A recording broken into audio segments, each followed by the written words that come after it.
Y bueno, con las indicaciones dadas, adelante, doctor, queda en el uso de la palabra.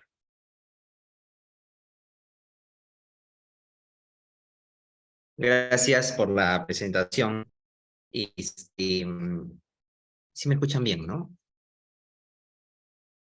Sí me escuchan Sí, sí, claro. doctor, sí, se lo logro escuchar Gracias perfecto. por la invitación a los amigos de CEFOCAP para poder participar en esta segunda sesión del diplomado. La idea, como tenemos únicamente 1 hora y media, que es bastante cortito, vamos a tratar de hacer algo muy práctico, ¿no? Entiendo que está orientado esto, y casi estamos llegando a 80 participantes, en hacer algo muy útil del tema que nos han propuesto. El tema propuesto, como se podrán dar cuenta, tiene que ver con dos grandes asuntos de los derechos reales, que es la posesión y la propiedad.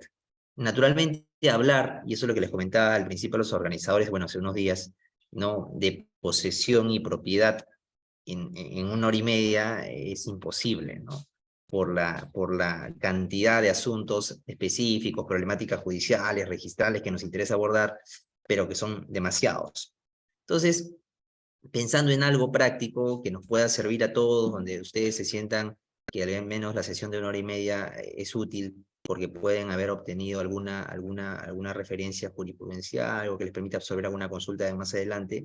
La idea es simplemente ubicar algunos temas que vinculan, ¿no? Propiedad y que vinculan posesión y plantear a modo de problemas prácticos, ¿no? Los mecanismos de solución que existen sobre este. Entonces, igual, como adelantado su amigo que ha hecho la presentación, siéntanse en la libertad de utilizar el chat, de activar su micro si lo consideran. La idea es que esto, insisto, sea de provecho de todos, ¿no? Entonces, sin más introducción, vamos a arrancar ya con el tema, porque el tiempo es bastante corto en realidad. Bien, posesión y propiedad. Y el tema que, digamos, vincula a ambos de una u otra manera está referido a lo que es posesión, en estricto la famosa figura del desalojo por ocupante precario, cuarto pleno casatorio, y algo de reivindicación, que son mecanismos de tutela de propiedad. Por ahí veremos situaciones donde se pretende desalojar a alguien que alega propiedad o alguien que alega prescripción adquisitiva de dominio. Vamos a tratar de hacer, digamos, ese punto de encuentro entre estos dos grandes temas. Voy a hacer, naturalmente, algunas referencias conceptuales muy puntuales y luego vamos saltando, insisto, a los temas que me interesan plantearles en esta 1 hora y media. Casi ya somos 82 conectados, así que vamos a iniciar ya. La posesión, amigos y amigas, esta cuestión es muy sencilla, porque claro, nuestro Código Civil, ustedes saben, dentro de los distintos libros que tiene, empezando por el libro de personas, que es el primero, luego saltamos al libro de acto jurídico, y por ahí está también el libro de derechos reales. Los derechos reales, como ustedes bien recuerdan, y lo deben estar estudiando en el marco de este diplomado, que tiene que ver con temas de civil, procesal civil, notarial, registral. Los derechos reales son los derechos sobre las cosas, ¿no? Cuando ustedes se encuentren con libros o materiales o conferencias o algún artículo que hable del derecho de las cosas, son los derechos reales. Reales porque, digamos, porque responden a estos bienes, ¿no? O el derecho de bienes, algunos autores también conocen. Y dentro de esos derechos que existen sobre los bienes, tenemos naturalmente al protagonista, que es la propiedad, y otros más, ¿no? Como el usufructo, como la servidumbre, como también tenemos el uso y también la posesión, y otros más naturalmente, ¿no? Hay derechos reales de garantía, hipoteca, garantía inmobiliaria, y el elenco es diverso, ¿no? Insisto, hay uno, el protagonista, que es la propiedad, y digo que es el protagonista porque tiene algunos rasgos de absolutez, no porque no tenga límites, porque como cualquier derecho, ustedes saben, por más patrimonial, civil que sea, como también incluso tenga una naturaleza constitucional, porque el derecho de propiedad al mismo tiempo está protegida por la Constitución, no implica que no tenga límites, ¿no? Ustedes lo conocen muy bien, el propietario tiene que ejercer su propiedad dentro de determinados límites, pero cuando yo hablo de absolutez es porque, si se dan cuenta, la propiedad confiere a su titular, al propietario, o a quien ejerce el dominio, porque propiedad o dominio termina siendo hoy en día la misma cosa, la mayor cantidad de atributos que pudieran existir. Y me refiero, por ejemplo, al uso, al disfrute, a la posibilidad de disponer y a la reivindicación, que son 4 grandes poderes que ese que es propietario los tiene.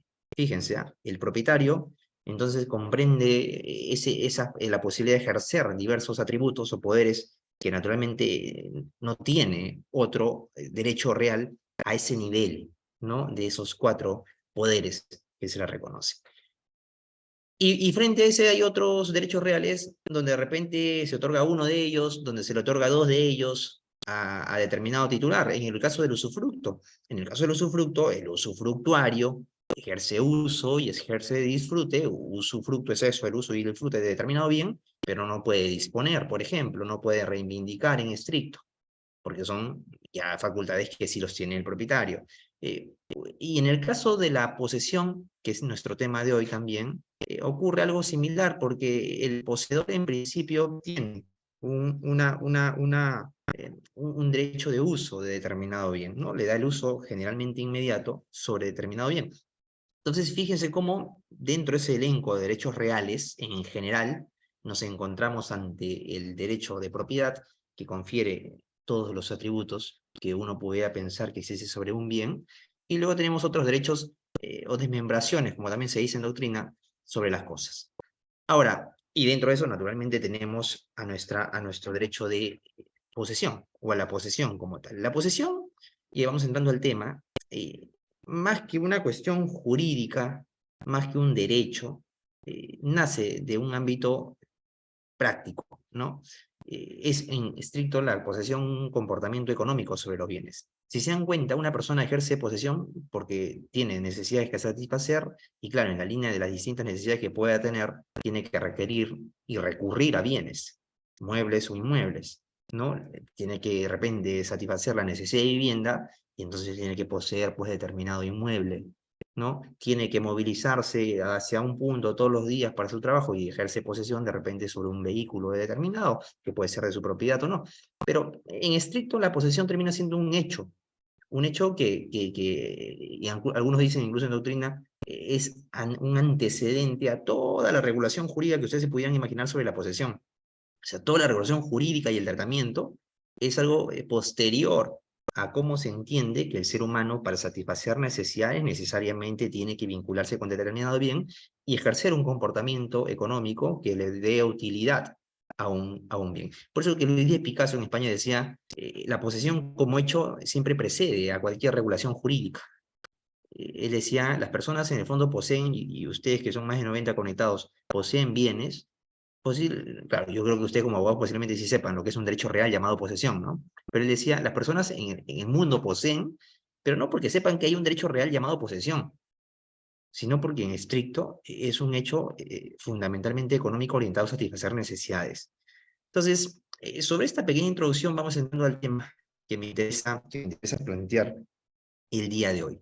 Porque claro, en esa línea de la posesión como tal, el artículo 896 del Código Civil peruano en estricto reconoce esto de que la posesión termina siendo como un ejercicio de hecho, escuchen, un ejercicio de hecho fáctico, el hecho es una conducta de hecho, de uno o más poderes inherentes a la propiedad.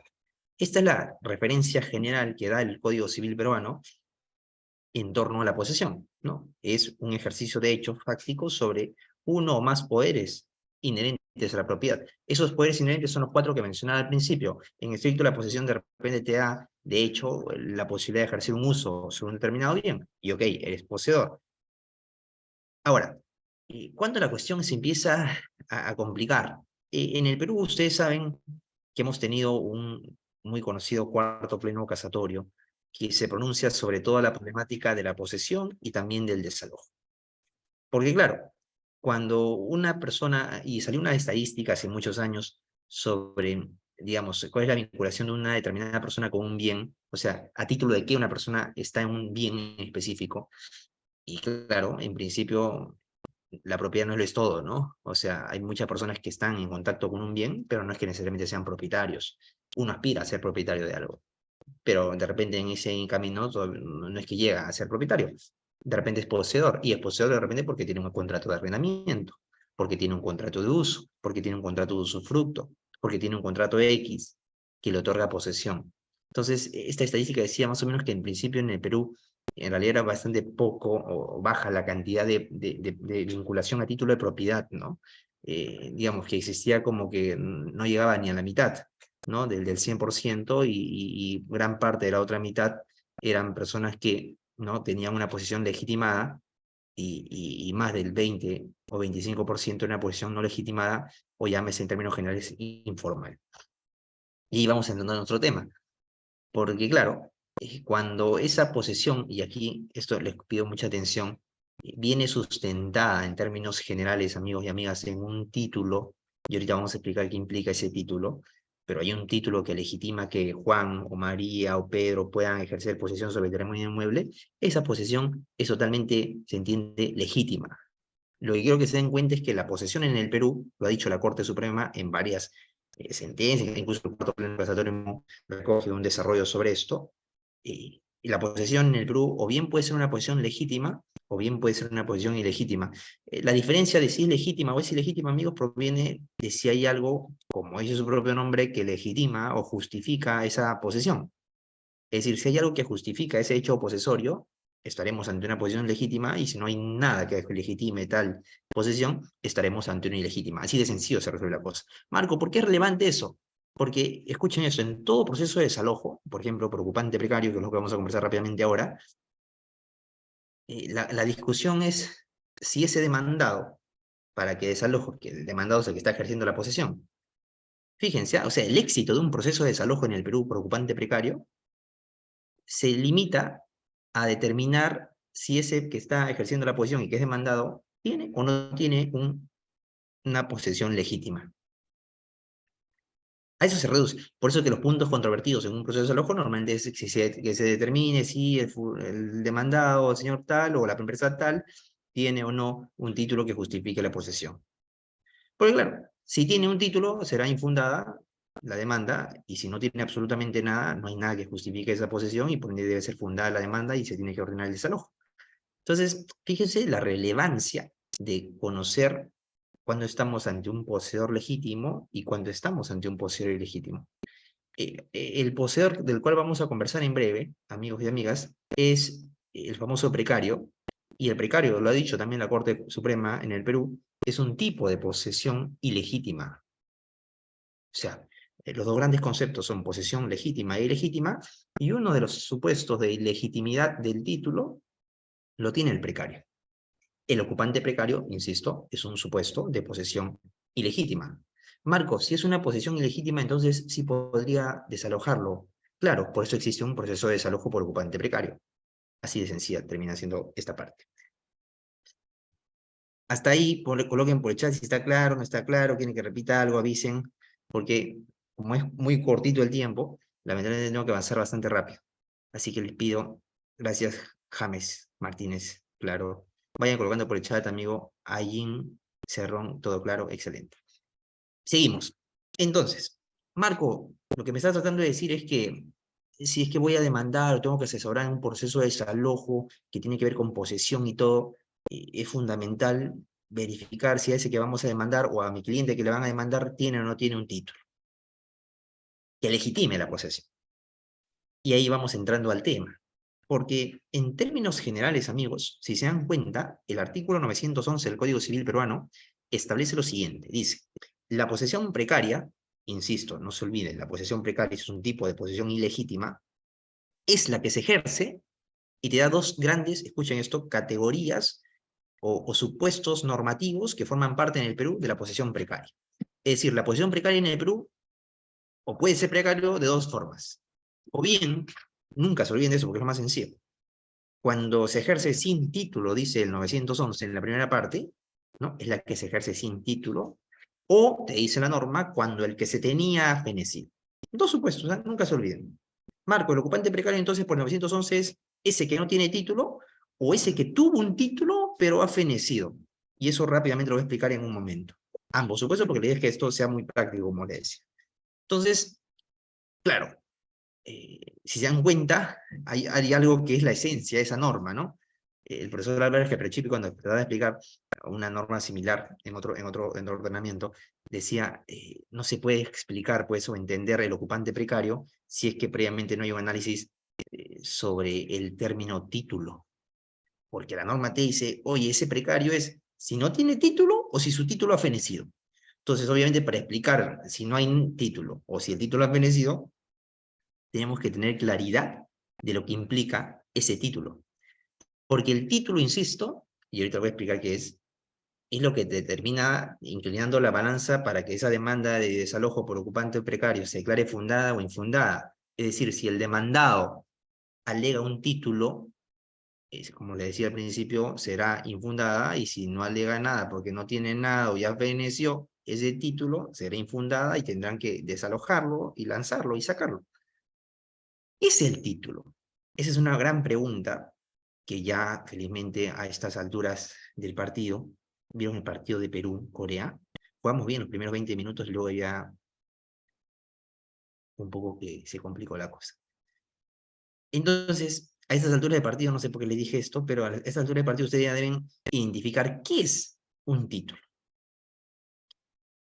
Y ahí está la gran pregunta. La primera cosa que ustedes se tienen que quitar de la cabeza, porque fíjense, el poseo precario, ahí lo ven bien bonito en la presentación. No se preocupen por tomar fotos porque esta presentación, amigos, yo les voy a alcanzar a los organizadores para que se los envíen en un PPT y lo puedan verificar. Mi PPT, como se dan cuenta, tiene un montón de casaciones, entonces plenos, y ahí lo pueden revisar con calma, ¿ya? No lo suban a internet nomás, porque eso, digamos, eso me toma tiempo preparar, no es que lo prepare en 10 minutos antes de la sesión, ¿no? Es algo que lo voy complementando cuando encuentro una casación interesante, porque la idea es también una responsabilidad por parte de nosotros de eso. Entonces, por ser precario, es el que no tiene título o cuyo título ha fenecido. Pero claro, para saber si hay ausencia de título, hay que saber qué es el título. ¿Qué es el título? La primera cosa que ustedes tienen que quitar de la cabeza es que el título no lo pueden limitar a un documento. Marco, ¿a qué te refieres? Que no es que solamente si tengo un documento, un papel, algo firmado, tengo un título. No, es mucho más amplio. Marco, ¿a qué te refieres? Que, o sea, si no necesariamente tengo un papel o un contrato firmado, pero ¿puedo tener un título? Sí, por supuesto. ¿Por qué? Porque en el Perú, como ustedes saben, los actos jurídicos y en general los contratos son consensuales. ¿Qué significa que los contratos sean consensuales? Que se perfeccionan por el solo consenso de las partes, como regla general. Naturalmente hay contratos que tienen alguna formalidad específica, eso se lo denominan como contratos solemnes. Pero todo lo que no es solemne, que siempre son poquititos, son consensuales. Marco, ¿a qué te refieres? Si yo quiero, por ejemplo, celebrar un contrato de arrendamiento con nuestra amiga Ajin, perdón, eso es, Ajin es la primera vez que escucho el nombre, te dije amiga, pero de repente eres un amigo, me precisa, por favor. Lenny, veo una foto de una señorita. Supongamos que el contrato de arrendamiento a Lenny, soy mujer, gracias Ajin por la precisión. Pues supongamos que a Lenny le hago un contrato de arrendamiento. ¿Tengo que firmar un documento para hacerle un contrato de arrendamiento? Por supuesto que no. Posiblemente casi los 95 conectados que estamos aquí, en algún momento hemos arrendado algo y no necesariamente han firmado un contrato. ¿Eso significa que no hay contrato? No, no significa eso. Por supuesto que hay contrato, pero que el contrato puede ser verbal, ¿no? La manifestación de voluntad puede ser verbal por tus comportamientos, tú recibes tu yape todos los fines de mes por el arrendamiento, genial, toleras que el otro use tu inmueble y ya está. ¿Hay un contrato de arrendamiento? Por supuesto. Marco, pero no he firmado nada. Es que no tiene que ser necesario que firmes nada para que haya un contrato. A eso voy, porque los contratos, insisto, son consensuales. Yo puedo, en este momento, venderle a mi amiga Katuska un inmueble. Podemos, al término de la sesión, le llamo, le paso una foto de un departamento que está en venta, me dice, Marco, me interesa, pásame el CRI del inmueble, lo revisa, oye, me interesa. ¿A cuánto está? Yo digo, tanto. Me dice, podría hacer esto. Dijo, déjame evaluar bien y mañana temprano le digo, ya, ok, vamos para adelante. Te lo vendo, ¿no? El precio me lo pagas tanto y ya está. Y ya, aceptó, perfecto, Marco, hemos cerrado, me pone. ¿Hay venta o no hay venta? Por supuesto, porque el contrato de compra-venta en el Perú también es un contrato consensual. Marco, pero tengo que firmar una minuta, no tengo que firmar una escritura pública, no tengo que escribir unos registros. No, en principio no. Ya, claro, que por seguridad se tenga que hacer, por supuesto que se tiene que hacer y háganlo, ¿no? Pero en principio es consensual. Entonces, lo digo esto porque, eh, claro, a veces alguien les busca a ustedes como futuros abogados o abogados, y le dicen, doctor, pero yo estoy alquilando. ¿Cómo me van a demandar del ocupante precario si es que yo todos los meses pago renta? Pero, doctor, no tengo un documento, nunca firmamos nada. Tranquilo, porque tu justo título lo tienes. porque hay un contrato de arrendamiento. No habrá documento, que es otra cosa, pero hay un contrato. Y si tú demuestras que todos los meses pagas renta, que cada uno hay conversaciones por un WhatsApp por ahí donde dice, del mismo demandante que te dice, por favor, no te olvides abonar la renta del mes pasado a esta cuenta, hay arrendamiento. Fíjense, ¿ah? No hay un documento, pero hay arrendamiento o hay contrato en general. Entonces, lo que quiero que se vayan dando cuenta es que esa idea del título que legitima una posesión es mucho más amplia una hoja, pues, que un papel, que un documento. Por eso que hay una referencia de que no es lo mismo acto jurídico que documento. El acto jurídico es amplio, ¿no? El documento es algo que, en un documento puede estar un acto jurídico o un contrato, por supuesto, pero no siempre pasa eso. Entonces, esa es la primera cosa que se tiene que tener claro. Lo otro es que la idea del título, amigos, tampoco lo limiten o lo encasillen en un acto jurídico o un contrato. Porque hay títulos, y ahorita vamos a ver algunos casos de la Corte Suprema, donde no hay contrato ni hay un acto jurídico, pero hay un título. Por ejemplo, a veces el título que justifica la posesión de alguien y que impide que sea desalojado, proviene a veces de una norma del Código Civil. Proviene de repente, lo vamos a ver en otros casos, de una norma constitucional. Hace un par de años, habrá sido en la Católica, me invitaron a dictar un diplomado donde el panel donde tenía que participar era si la Constitución Política del Perú puede establecer supuestos de justo título en un proceso de desalojo. Y la respuesta es sí, porque hay supuestos donde hay normas constitucionales que eventualmente pueden legitimar a alguien a ejercer, ahorita vamos a ver en unos casos, una posesión legítima sobre un determinado inmueble. Marco, ahí no hay un contrato. No, no hay un contrato. Pero es posesión legítima, tiene un título, no lo puedes desalojar. Entonces, por eso que en Perú, en el Perú, hay varias casaciones que dicen, oye, el título, en términos generales, apúntenlo, nunca se olviden, es no un contrato, no un acto jurídico, es en general cualquier circunstancia, dice la Corte Suprema, que permita advertir la legitimidad de la posesión que detenta el ocupante. Cualquier circunstancia te dice. No te dice en un contrato, no te dice en un documento. Cualquier circunstancia, cualquier evento, cualquier hecho que permita advertir la legitimidad de esa posesión es un título.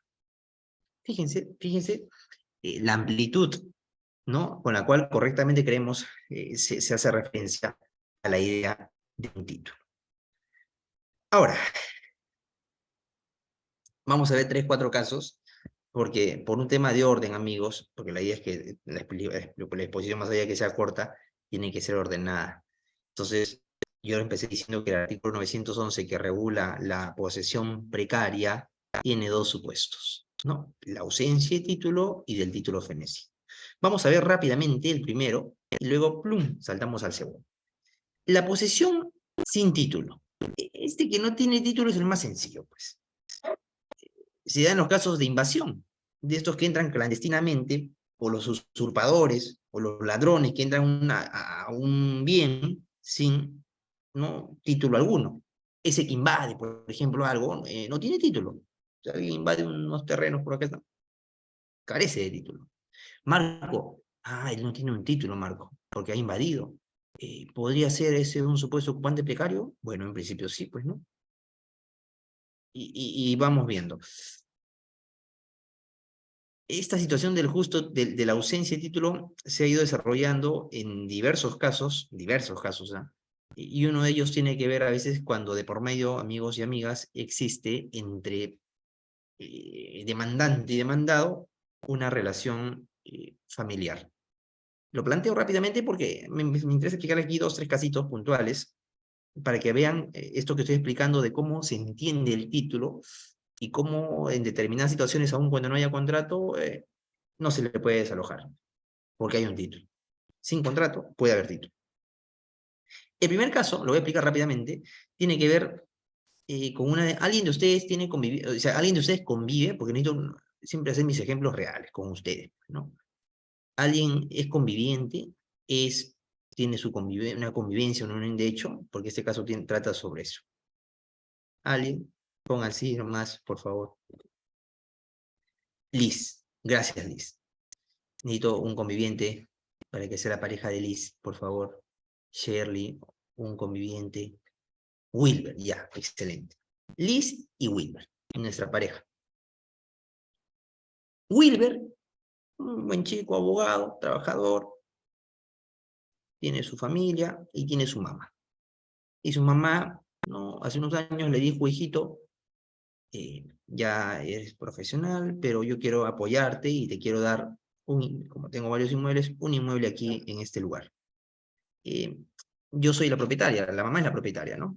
Pero te lo quiero dar a través de un contrato de uso, ¿no? Ustedes saben que hay un derecho real que se llama uso y habitación. El uso es el derecho de uso, pues para que uses el inmueble, ¿no? No, ni más, tiene todo un contenido, pero le da envía un contrato de uso a Wilber. Entonces, mamá de Wilber, propietaria de un inmueble bien bonito, le transfiere el uso del inmueble a nuestro amigo Wilber. Puede ser un contrato, en general, cualquier otro uso únicamente. Préstamo de uso. Muy bien, el comodato. Es un préstamo de uso.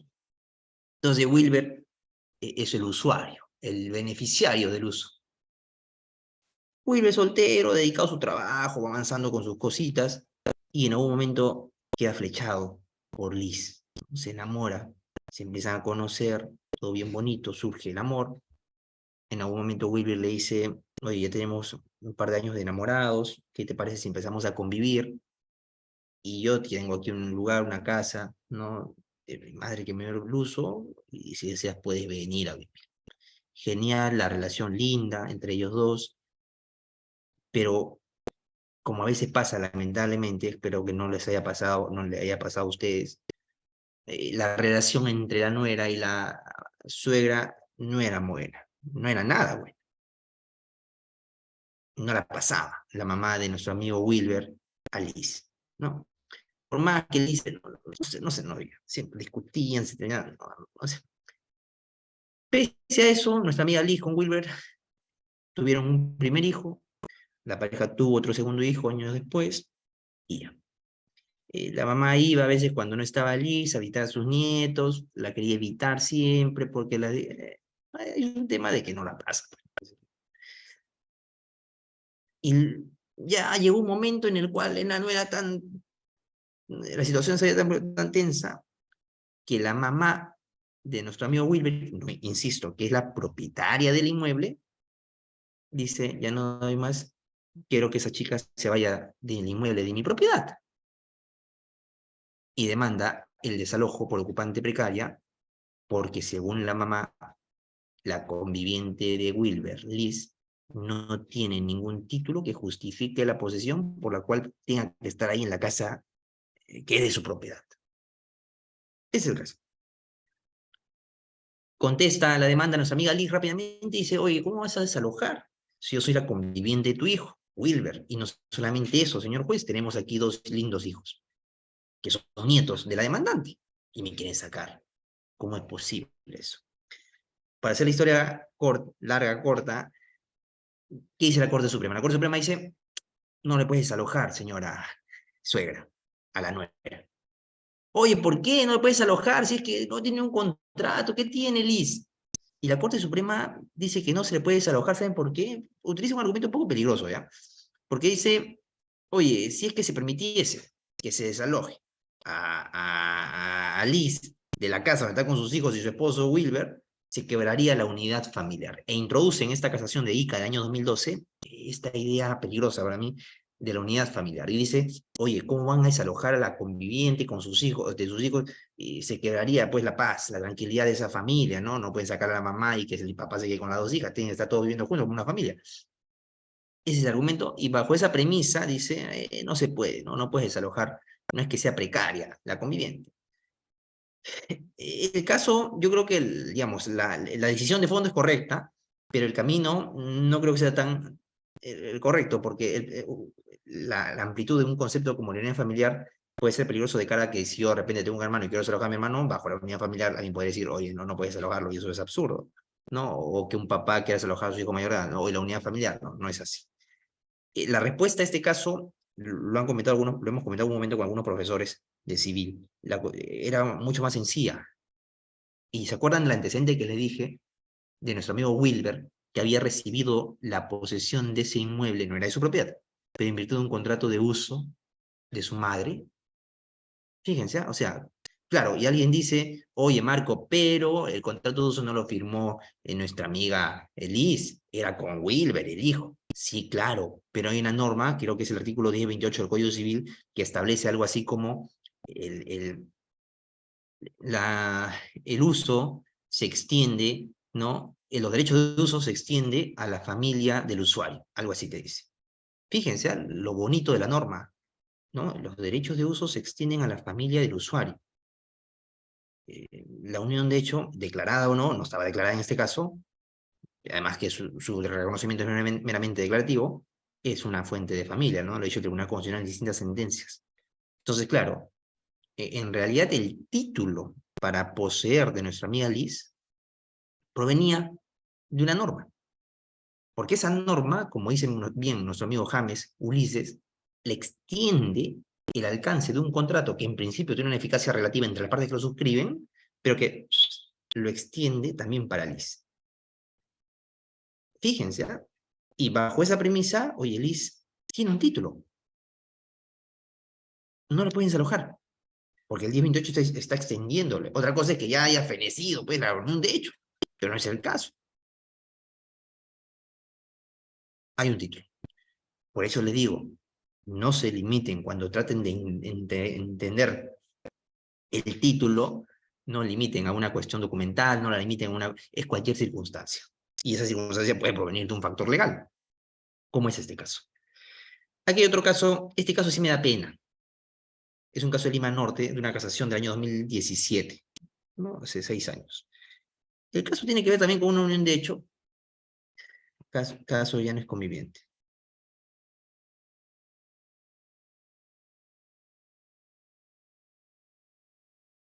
No entiendo. Este caso, cuando lo leí me dio pena, porque, ¿saben cómo era? Otra pareja de convivientes. ¿Qué más había? ¿Qué más había por ahí? Por ejemplo, teníamos a ver, Shirley y Wilber, porque creo que Wilber es el único conviviente. Shirley y Wilber. Fíjense, Shirley y Wilber se conocen ahora en 1900, en el caso real, más o menos 83, un poquito antes de la vigencia de nuestro Código Civil peruano. Hay una pregunta interesante de Daisy, dice, en el caso...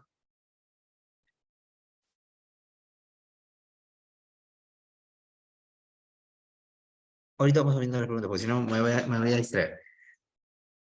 Este caso tiene que ver con Shirley y Wilber, 1983, se conocen bien bonito y dicen, vamos a empezar a vivir en este inmueble, hay que financiar, compraron, juntaron su dinero, quien puso más dinero fue nuestro amigo Wilber, eso es lo que se cuenta en el caso, ¿no? Hay un aporte menor de su pareja, pero finalmente era un bien que lo estaban adquiriendo dentro de su unión de hecho. Entonces empezaron a convivir desde el año 83, 84 y casi a la altura del año 90 empezaron compraron este inmueble, no tenían, digamos, no estaba formalizado en registros públicos, no estaba saneado, ¿no? Y empezaron a construir su casita y todo bien bonito. Se separan, lamentablemente, en el año 2010, y quien se va, porque aparentemente quien habría generado la separación de la unión de hecho fue Shirley, ¿o cómo era? Shirley, ¿no?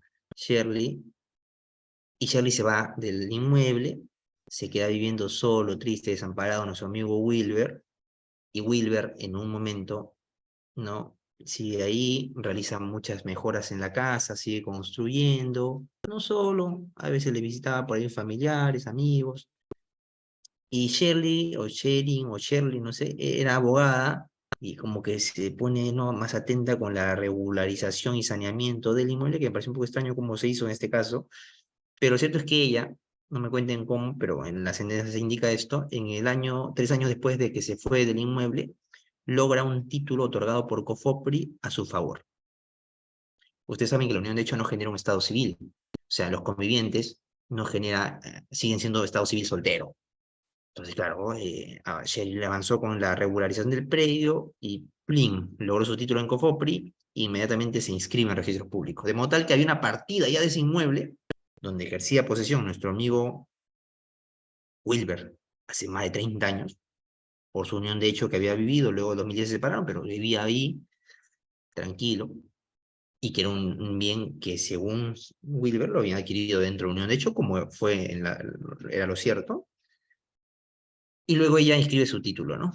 En registros públicos. Y con su título inscrito en registros públicos, interpone su demanda de desalojo por ocupante precario contra Wilber, que fue su ex conviviente.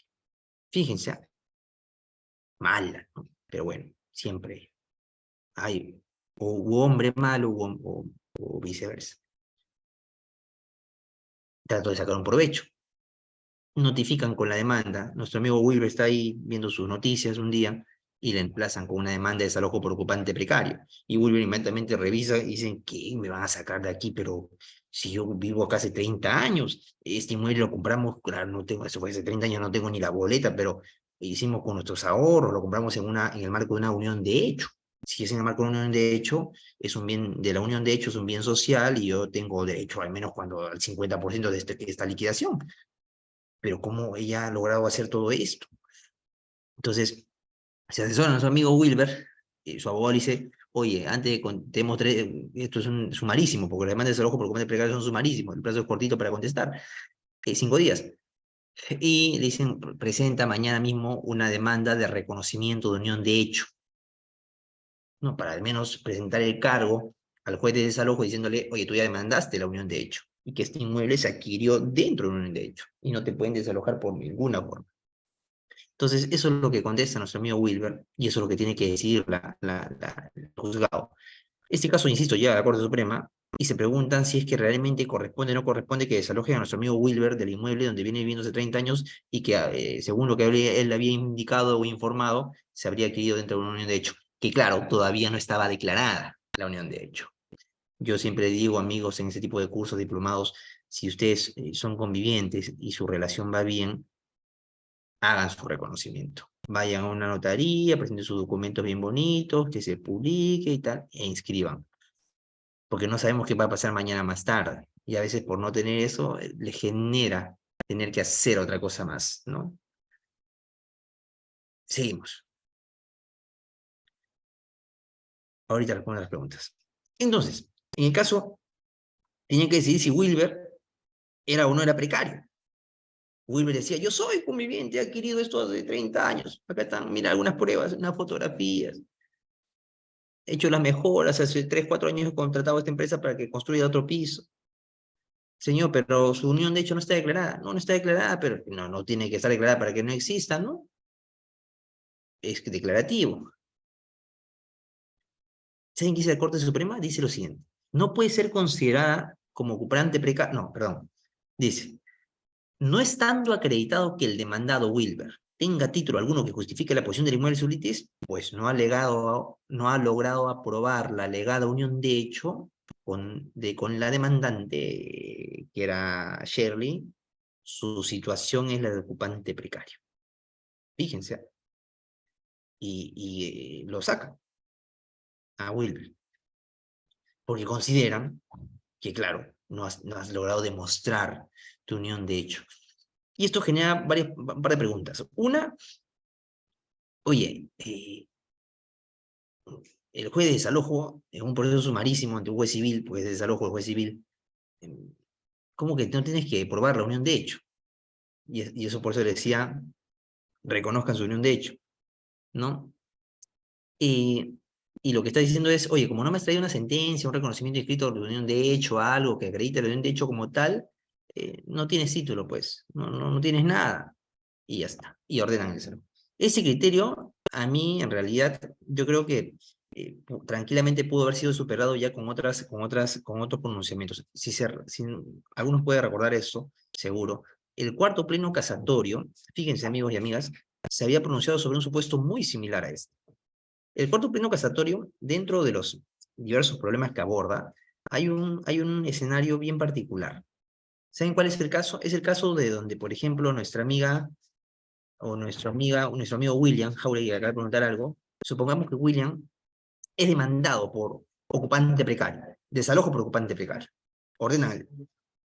Y William dice, ¿cómo me están demandando el ocupante precario? Sin título, si yo vivo aquí hace 30 años y cumplo con el requisito de la posición pacífica, pública, continua, tengo recontranimus domini, acá vive mi familia, tengo todas las pruebas del mundo que evidencian que soy propietario. La pretensión de prescripción adquisitiva de dominio y el reconocimiento de unión de hecho tienen rasgos muy similares, incluso en sus requisitos, ¿ah? Son públicas, ¿no? Hay un tiempo determinado, 2 años en la unión de hecho, 10 años en la prescripción adquisitiva larga, 5 añitos en la corta, digamos, en ambos casos las sentencias son declarativas, ¿no? La que reconoce la unión de hecho o la sentencia que declara una prescripción adquisitiva de dominio son declarativas. Y fíjense, ¿y saben lo que dice el cuarto pleno casatorio sobre este tema? Dice, si William es demandado, pero William logra generar menos convicción en el juez del desalojo, le convence, pues, con medios probatorios que viene viviendo ahí hace 30 años, no lo pueden desalojar a William. Y tiene sentido. No es que el juez del desalojo, fíjense, vaya a declarar que William ha prescrito el inmueble por vía usucapiona. No, no, no, no, no. Eso lo tiene que hacer ante el juez competente en un proceso diferente, ¿no? Como corresponde, un proceso de prescripción adquisitiva de dominio. Pero la invocación que hace William, ¿no? Y con los medios probatorios de que tiene aparentemente un derecho que ha ganado, cuando menos conlleva que el juez del desalojo emite una sentencia diciendo, no puedo pronunciarme porque, claro, podría generar una afectación a este. Así que mejor vayan a discutir otra vía. ¿Cuál es otra vía? Un proceso de reivindicación, por ejemplo. Pero no puedo desalojarlo. Se inhiben a veces. Porque, ya, yo creo que este problema, que ya había sido fijado como un criterio en el cuarto pleno casatorio, era muy similar a lo que le ocurrió a nuestro amigo Wilber con la convivencia. Claro, no sabemos lamentablemente cómo habrá sido la defensa legal, es un tema de abogado, ¿no? No sabemos cómo la defensa legal de nuestro amigo Wilber había tratado al juez de desalojo convencer de que él había sido conviviente hace más de 30 años y que ese bien se había querido en la convivencia. De repente no acreditó nada, o acreditó muy poquito, y de repente cuando ahí la Corte Suprema dice, oye, no han logrado probar la unión de hecho, es porque, oye, le dijo al abogado, no presentaste lamentablemente nada, ¿no? Claro, si no presentas nada tampoco no te sirve mucho. Pero fíjense la importancia de eso. Ahora, pregunta importante. Este otro caso. Un desalojo de una nieta contra sus abuelos y tíos. Este caso, ya hemos tenido varios casos así, ¿eh? En la Corte Suprema. Hay 2013, hay una casación de Lima 2015, hay una más reciente 2019, 2022, varios. La esencia, uno de los primeros fue este de aquí, que yo siempre lo recuerdo mucho, y tiene que ver, amigos, con... se tenía que imponer, claro.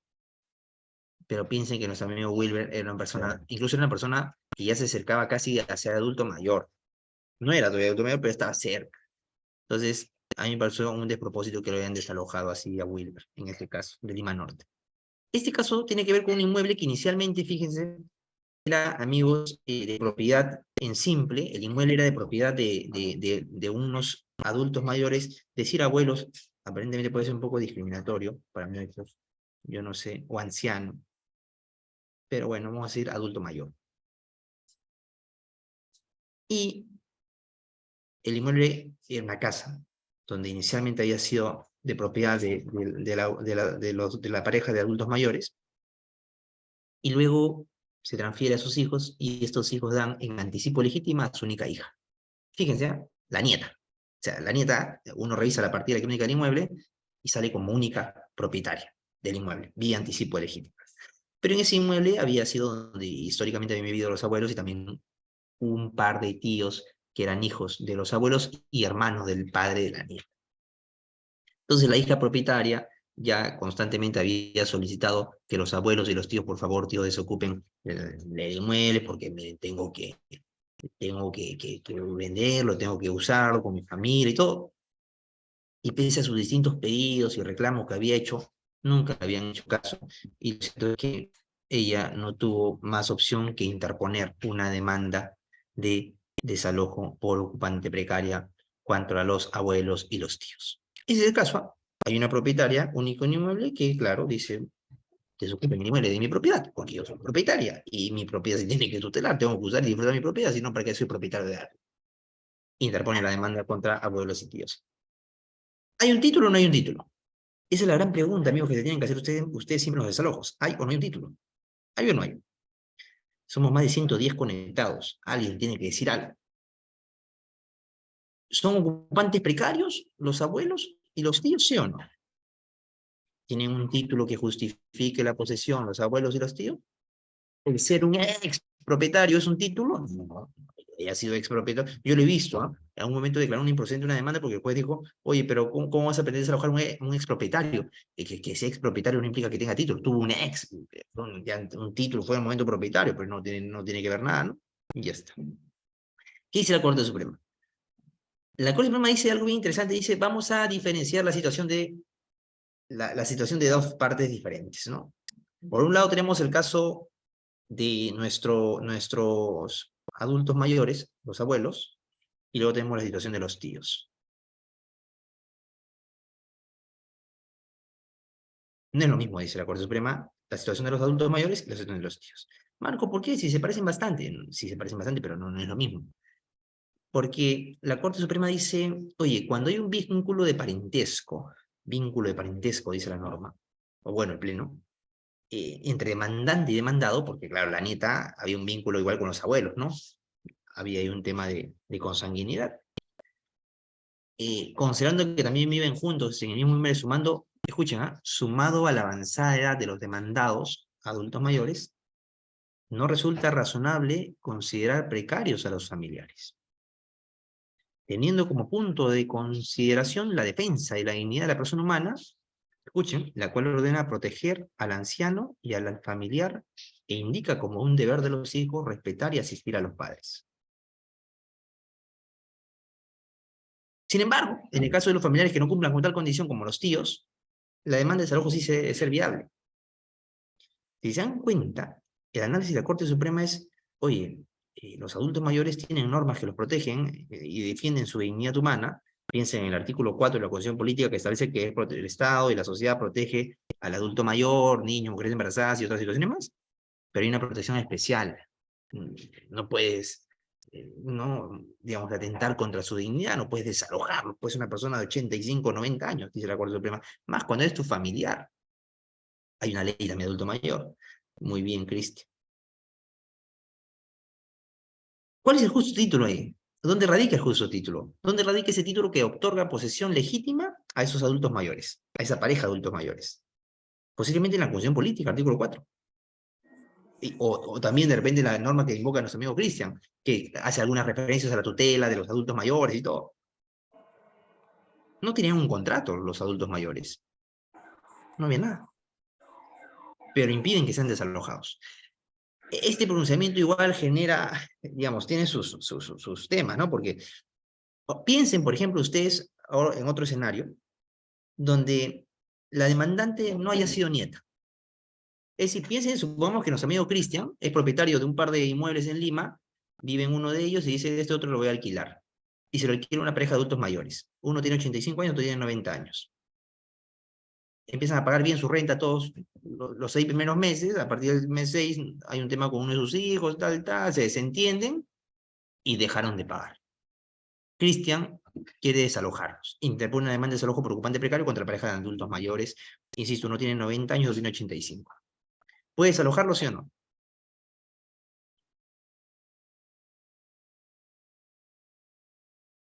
¿Puede desalojarlo, sí o no? Nos quedan 28 minutos y tengo que hacer 8:30 en punto. ¿Puede o no puede? No, dice Carmen. ¿Por qué? Posiblemente porque están haciendo un análisis muy parecido al que, en el caso que hemos visto, de la nieta. Y dicen, si la Constitución ordena la protección del adulto mayor, se le protege porque es un adulto mayor, no porque sea la nieta, ¿no? Otros dicen, sí, Marco. O sea, algunos dicen, oye, el razonamiento de Corte Suprema es porque era vínculo de parentesco y aparte era adulto mayor. Okay. Pero ¿qué pasa si no hay un vínculo de parentesco? Si somos terceros ajenos, como nuestro amigo William, que no tiene ningún vínculo pues, con la pareja de adultos mayores, ¿por qué no puede desahogarse? Hay un micro por ahí, creo, hay un artículo muy interesante del profesor Alfredo Buller, donde hace un poco de análisis económico de derecho sobre esta parte, y él indica, fíjense, como que, claro, puede ser bonito ver en la prensa que hay una decisión del Poder Judicial que diga, no, Poder Judicial dispone que parejas de adultos mayores no sean desalojados, no en atención a su avanzada edad y tal, tal, tal, tal. Pero eso de ahí podría al mismo tiempo a futuro generar un efecto eh, contrario, ¿no? En el sentido de que si mañana más tarde una pareja de adultos mayores quiere alquilar un inmueble, o bien si se ha difundido este mensaje de que no se puede desalojar un adulto mayor, o bien no lo alquilan, o bien pretenderán alquilarlo a un precio muy alto, ¿no? Y puede terminar resultando muy perjudicial para ese grupo etario, ¿no? De adultos mayores. Entonces, la pregunta es, además, ¿por qué en la parte de la sentencia se indica que es un deber de los hijos respetar y asistir a los padres? O sea, está bien, pero era la nieta. O sea, la demandante era la nieta, no era hija. Incluso habían tíos que vivían ahí y sus padres, ¿no? Entonces, claro, ellos son los que tienen que asumir. ¿Qué pasa? Piensen ustedes si mañana la nieta quería vender el inmueble, porque es de su propiedad, pues quiere venderlo a una inmobiliaria para que construyan un super edificio y ya está, y va a tener un gran provecho económico. Y claro, si están ahí no pueden construir nada. Claro, tendrían que darle otro lugar donde pueda vivir la pareja de adultos mayores. Pero ¿por qué la nieta tenía que asumir ese costo? Si es la nieta. O sea, los adultos tienen sus hijos, ¿no? Entonces, hay un tema ahí, como bien dice nuestro amigo Luis Alberto, donde se generan como que aspectos que dan lugar, cuando menos, a discutir o cuestionar tales puntos. ¿Pueden los padres alojar a sus hijos? ¿Sí o no? No le estoy dando ideas por si acaso. ¿Pueden los padres alojar a sus hijos? ¿Sí o no? Miriam dice 70, y efectivamente, ¿no? Es la crítica que hace, por ejemplo, también el profesor Wunder González sobre esta parte. Dice, oye, o sea, si la nieta es propietaria, pero es propietaria entre comillas, ¿no? Porque si no puede usar su inmueble, ni puede vender, ni puede hacer tantas cosas, ¿de qué propiedad estamos hablando? ¿Cómo se tutela la propiedad? ¿No? A eso. ¿Los padres pueden salvar a sus hijos? Claro, si hijos mayores de edad, ¿no? Si son menores, claramente no pueden, ¿no? Son menores, pues, por la patria potestad y todo. Pero si son mayores de edad, por supuesto que sí, ¿no?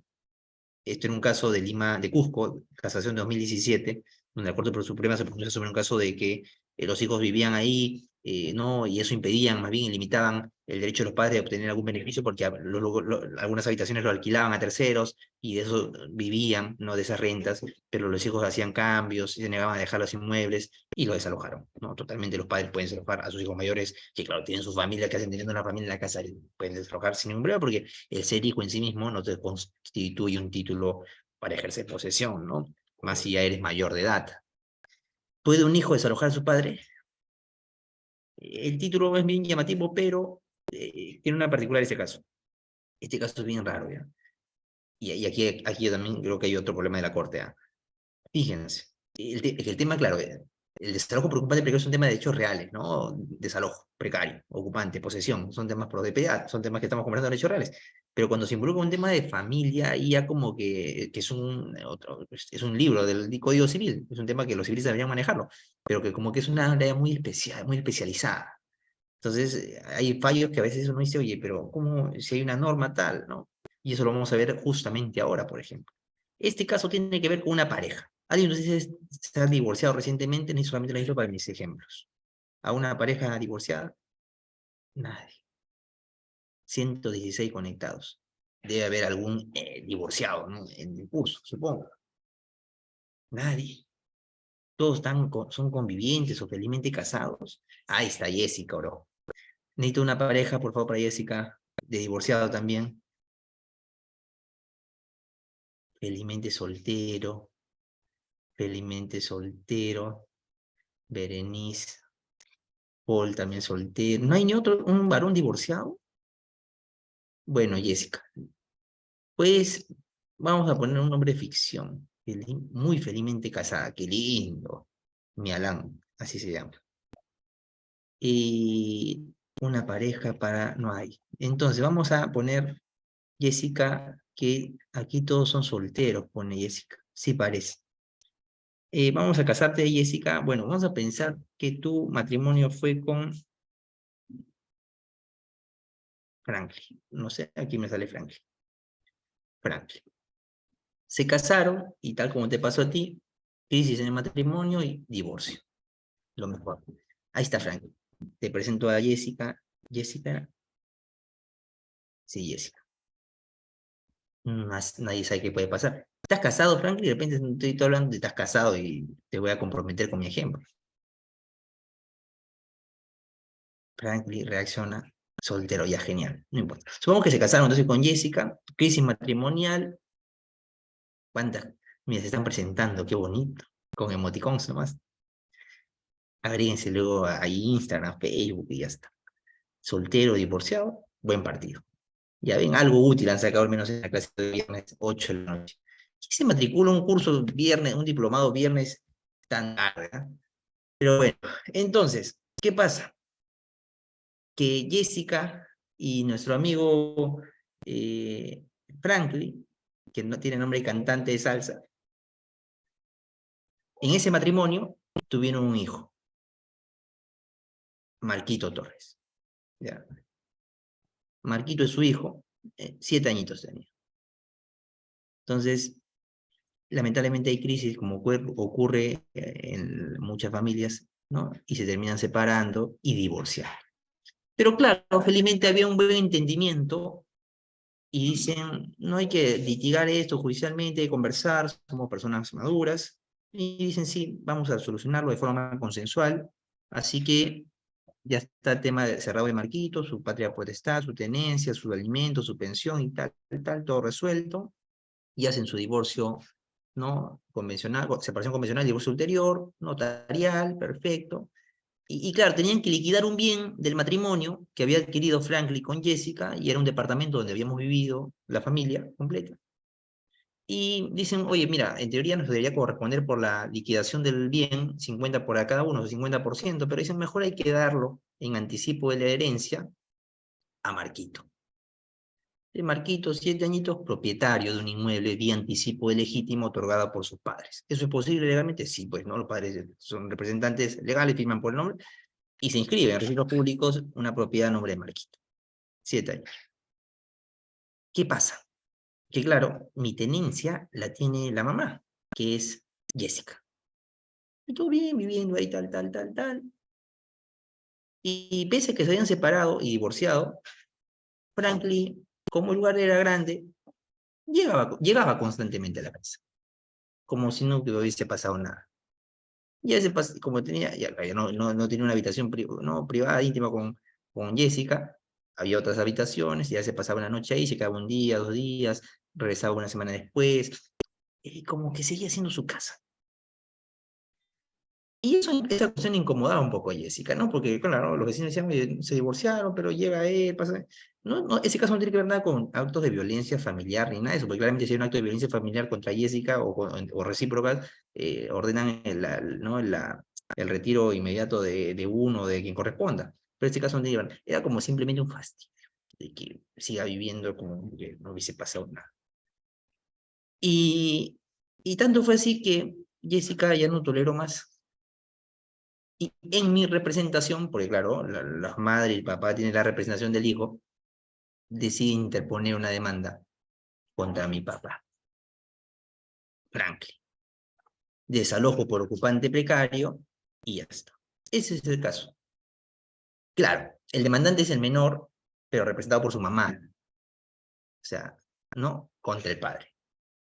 Para que ya no entre aquí, ¿qué tienes que hacer aquí? ¿No? El inmueble es de Marquitos y yo tengo la tenencia, así que tú no estás autorizado para estar acá. Y dice la Corte Suprema. La Corte Suprema en este caso, amigo y amiga, dice lo siguiente. El ejercicio de la patria potestad es un atributo, dice, que no puede ser equiparado a un justo título. Es un atributo que no puede ser equiparado a un justo título. Porque para que se configure tal precariedad debe darse la ausencia absoluta de cualquier, lo que conversamos, ¿no? De cualquier circunstancia que tal. Como ocurrió en el presente caso en el que la demandante acreditó la propiedad del inmueble del hijo, ¿no? Y el demandado, o sea, el papá Franklin, no acreditó tener título que justifique su posesión. Entonces, claro, si no ha acreditado ni un título que justifique su posesión, precario. Y ordenaron el desalojo de papá Franklin. Ese es el caso. ¿Están de acuerdo o no están de acuerdo? O sea, el razonamiento de la Corte Suprema es, oye, el papá dijo, oye, Franklin, pero yo tengo patria potestad del hijo. Y la Corte Suprema dice, no, no, no, tranquilo. O sea, el que tengas patria potestad no implica que tengas un justo título que te autorice a poseer el inmueble. Y por ende, casación 2011 Moquegua, precario. ¿Saben cuál es el problema de esta casación? Es que no toma en cuenta, claro, si hablamos de patria potestad en general, es peligroso. Pero la patria potestad, como ustedes saben, amigos, otorga. Voy a tratar de terminar 10 minutos antes para empezar a escuchar sus preguntas, porque creo que hay muchas preguntas que les puede ser más útil absolverlas. El tema es muy extenso, lamentablemente no va a permitirme, no voy a poder terminar en el tiempo, ¿no? Pero quiero ir cerrando con esto. El problema de esta es que, claro, habla de la patria potestad en general, pero no se detiene en analizar los derechos concretos, específicos que otorga la misma a favor de los padres. Cuando ustedes revisan el Código Civil y el Código de Niños y Adolescentes y revisan el elenco de derechos y atributos que tienen los padres y también obligaciones, ¿no?, hacia los hijos, Jaime dice la administración, pero hay uno más preciso, amigo, que es el derecho que tienen los padres a usar y disfrutar los bienes de los hijos. Es el famoso usufructo legal. Es decir, no es que el papá firme un contrato con el hijo, sino que la ley atribuye y genera un derecho a los padres, que tienen la patria potestad, para usar y disfrutar de los bienes de propiedad de los hijos. Ese usufructo legal es un título pleno, que otorga el derecho, el Código Civil, a los padres. Por ningún lado, cuando uno revisa esta casación, se menciona ese análisis que yo mínimamente se debió tener en cuenta, ¿no? Pues esta sentencia, alguien lo ha calificado de hasta de ilegal, o sea, qué peligroso que no se tome en cuenta que es una cuestión de derecho. No sabemos si también la otra parte lo invocó, pero es un tema de derecho y por iura novit curia, los jueces tienen que conocer el derecho, pues, ¿no? Pero fíjense, a esos niveles llegamos. El hijo de un copropietario puede ser desalojado por posesión precaria, ¿sí o no? A, copropietario, B, otro copropietario, 50% cada uno. A tiene un hijo, C. C, ¿es un poseedor precario? ¿Sí o no? Hay una casación 2016 Lima Norte sobre esto. ¿Es o no es? Esa es la gran pregunta.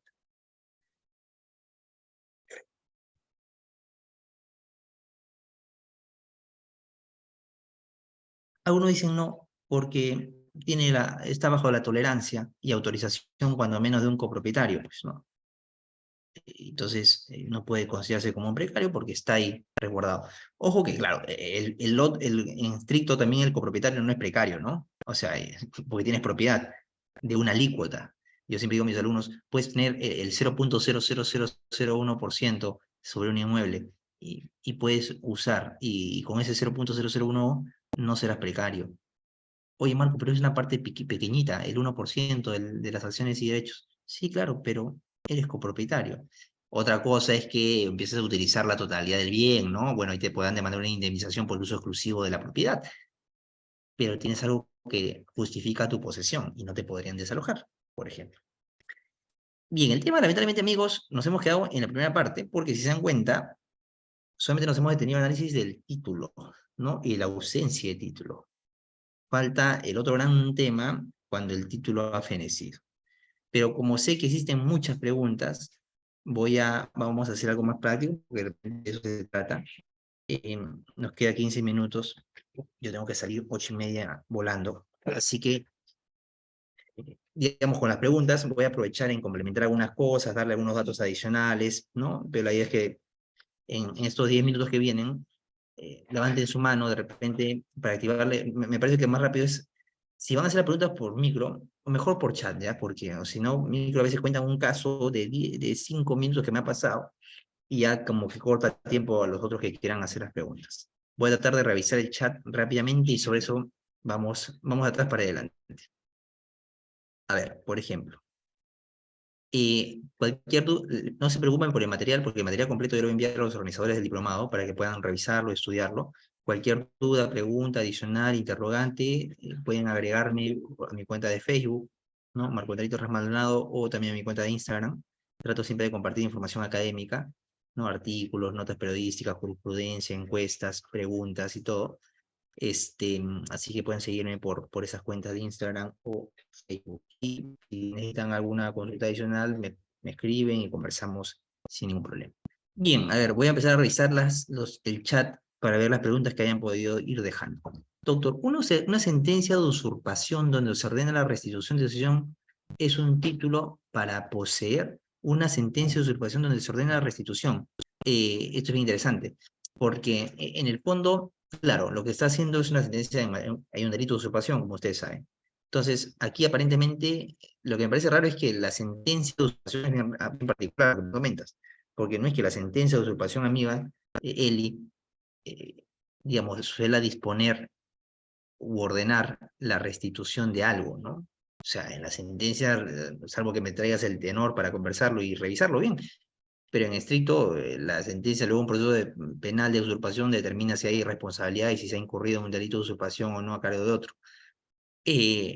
Salvo que hay una decisión que por ahí en otras instancias de mérito se declaró infundada y ordenan como que dejar sin efecto, revocar, ¿no? Y esa sentencia queda firme. Si es que se está refiriendo a eso, sí, y naturalmente podría considerarse como una decisión que, claro, está ordenando la restitución de la posesión, pero no es que en estricto sea un título, yo creo, posesorio, porque lo único que hace en algunos casos la usurpación es tutelar una situación efectiva.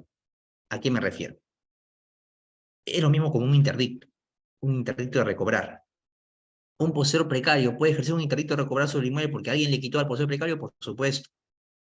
Marco, eso significa que esa sentencia que le ordena el interdicto de recobrar fundada al precario es un título que ahora ya puede quedarse ahí viviendo. No, es otra cosa.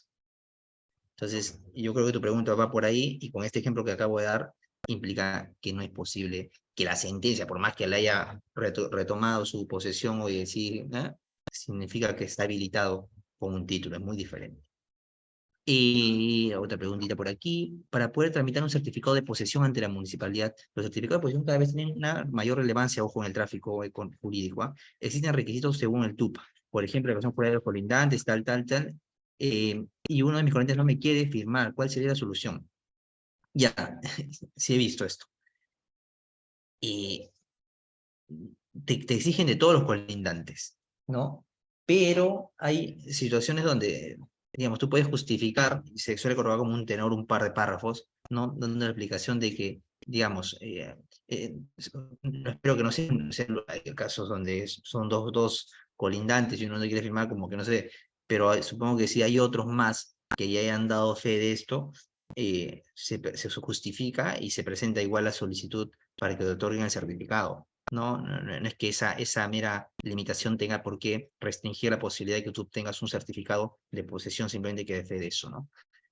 Así que, felizmente, en esos casos municipales, dependiendo de la municipalidad también, la verdad, con un sustento, hay requisitos que a veces son absurdos, ¿no? Pero que se justifica y ya está, se supera, tiene por superado. Y solteros, realmente casados, ya estamos terminando. Le dice, sí, venían de Lojano, por acá nos veo otra pregunta, creo que son adultos mayores. Buenas noches, doctor. En el proceso de reivindicación, ¿la supuesta conviviente puede lograr que se ha iniciado un proceso judicial de reconocimiento y con eso suspender el proceso? No suspende. No, tienes que avanzar naturalmente, pero no es que, oye, como consecuencia va a haber una suspensión del proceso, ¿no? Yo he visto casos donde por un tema de independencia han tratado de forzar algo para que se discutan como una misma controversia, pero no. Pero en este caso, y la neta no es otro caso, en un proceso de reivindicación, en el caso de pierde el juicio, dice, en un proceso de reivindicación, el demandado, en caso el demandado pierda el juicio, se puede interponer una demanda de prescripción aquí de dominio o una vez sentenciado el caso ya no se puede hacer nada. Sí podrías, amigo, por supuesto, siempre y cuando cumplas con tus requisitos del 950 posesión pública pacífica continua durante 10 años y durante esos 10 años nunca te hayan demandado esa reivindicación, porque si te mandaron esa reivindicación antes te rompió todito, ¿no? Y si esa reivindicación fue en el año 15 y lamentablemente la perdiste, ojo que en la posesión de reivindicación tú puedes reconvenir, ojo, la prescripción adquisitiva, muchas veces se hace eso. Pero si la perdiste, igual tú puedes luego acreditar que aquí se generó la propiedad y siendo la pretensión adquisitiva de dominio meramente declarativa, ya se generó tu propiedad de ahí, la tienes. Que luego te hayas arrojado no tiene por qué afectar o impedirte que luego, Manuel, puedas demandar la misma. Doctor, en un proceso de reivindicación, dice, se puede analizar como reconvención la petición indeprecatoria de heredero, alegando el ingreso de demanda de unión de hecho. Lo he visto y sí lo he visto, ¿ya? Pero déjenme recordar, es un tema de... Sí, o sea, se permitió, ¿saben por qué? Porque la reivindicación, dijo el juez, siendo un proceso más amplio, digamos, de conocimiento, y si bien la reivindicatoria se tramita como uno, me parece, abreviado, igual se permite porque, digamos, la plataforma era mucho más amplia. A ver, ¿qué más tenemos por aquí? Doctor, buenas noches. Una persona que cuenta con una posesión de predio de por más de 20 años. Uy, tengo que salir ya. A ver, más de 20, transfiere una persona que cuenta con una posesión de predio de más de 20 años. Transfiere mediante contrato de compra-venta un porcentaje de su predio.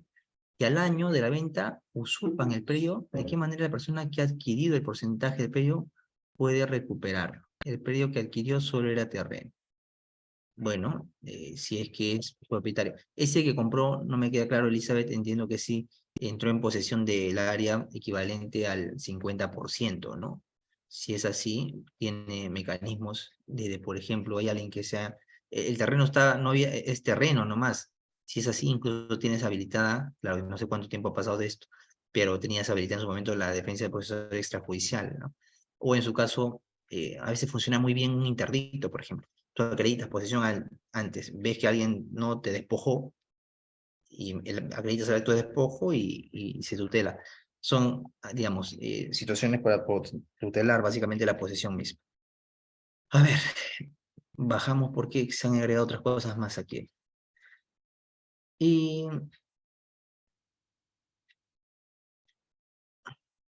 doctor, buenas noches. ¿Qué acción puede interponer a la persona que fue desalojada, pero dicha sentencia debió haber sido declarada inejecutable, pues sea... Y, qué interesante. Paul. Y alguna, digamos, no lo he visto en un caso así de desalojo, pero he visto casos de ejecución de sentencias que ya habían recontraprescrito por el plazo que establece la norma, ¿no? De las famosas de las acciones que nacen de una ejecutoria. Y recurren algunos vía amparo. Y ahora, dependiendo de cuál es el derecho que se afecta, ¿no? Pero en principio recurren, y algunos, yo no sé, porque hay esa parte más procesal constitucional, si es que va un tema de un recurso agravio constitucional contra sentencias judiciales, ¿no? O decisiones judiciales, ¿no?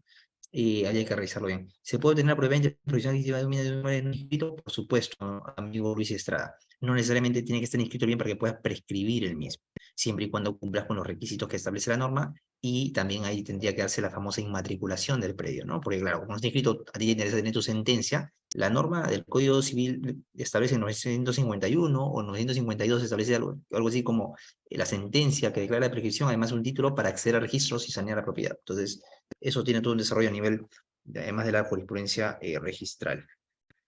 Y, doctor, en un proceso de reivindicación, ¿puede recomendar petición de respondí? Otra sentencia de embargo de una propiedad que no esté registrada en los registros públicos, una sentencia de embargo de una propiedad que no esté registrada en registros públicos, ¿puede entrar en remate a favor de una entidad financiera? Sí, madame, o si está inscrita a nombre, no necesariamente tiene que estar inscrita, ¿no? Y el tema es qué tipo digamos, hay marco en forma de inscripción, que normalmente no va a ocurrir ahí. Hay otros embargos que se dan sobre propiedad, escuchen eso, que sobre propiedades que están inscritas a nombre de terceros. Es decir, yo sé que Juanito es mi deudor, pero sé bien que es de Juanito, está inscrito a nombre de X, pero yo sé que el nombre está en nombre de Juanito porque acá está el contrato de compra-venta y tal, puedes embargarlo igual, ¿no? El que construye un terreno ajeno, el que construye un terreno, el que construye una vivienda en un terreno ajeno, bueno, varias cosas, ¿no? Dependiendo si es propietario o no, pues cuál es la premura de avanzar con esto. A veces funciona bien un interdicto inmediatamente para recobrar la posesión, ¿no? En algunos casos podrá funcionar un desalojo. Si sabes que estos señores tienen además un título de posesión o un título de propiedad, tendrás que a veces, escuchen esto, es un tema importante. A veces no conviene iniciar un desalojo, porque ya has tomado conocimiento de que ese que está ahí utilizando el inmueble tiene o alega un título. Entonces, si demandas el desalojo, en su contestación va a decir, yo tengo un título, y la demanda no va a proceder, ¿no? Y va a decir, oye, el juez va a decir, vayan a esto a discutir otro proceso que permita discutir mejores derechos de propiedad, como una reivindicación. Entonces, hay que saber, a veces lamentablemente recién tomas conocimiento con la contestación, ¿no? Y eso es un problema. ¿Y cómo se para llevar que se no se lleve, para la prescripción, tal? Wow, son demasiadas. A ver, vamos a por acá, una más cortita. Doctor, una cosa me dio en posesión un departamento hace 5 años, ¿puede seguir reivindicación? Una constructora me dio en posesión un departamento hace 5 años, ¿puede seguir reivindicación? Pero te lo dio a título de que no entiendo. ¿Hasta cuándo se puede hacer la reivindicación? La reivindicación, amiga Berenice, es imprescriptible, lo dice el mismo Código Civil, porque está orientado a ser un mecanismo de tutela de la propiedad. Quien reivindica, el propietario que reivindica siempre gana a todos, solamente pierde contra uno, que es el prescribiente.